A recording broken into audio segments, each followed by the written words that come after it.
More than 2 million Americans live with limb loss or limb difference, and more than 28 million are at a risk of amputation surgery. Well, this morning, a Colorado woman is educating others about what it's like to live with limb loss and limb difference. News 5's Renee Skinner has her story, plus how we can educate our kids, Renee, about people with physical differences. Good morning.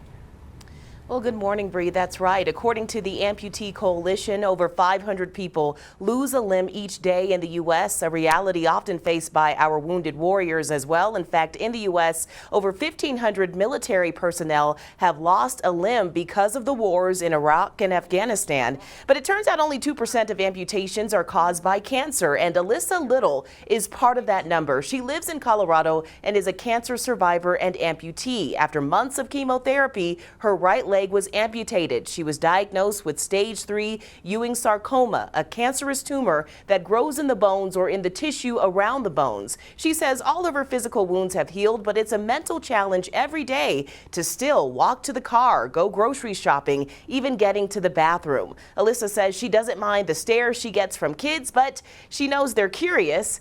She has had some uncomfortable experiences in public when it comes to the adults, though.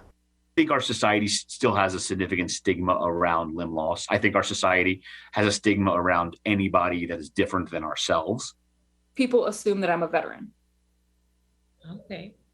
I'm not. I don't claim to be. Don't assume somebody's story. It's hard to relive that trauma as well. So, I don't have to tell you what happened to me.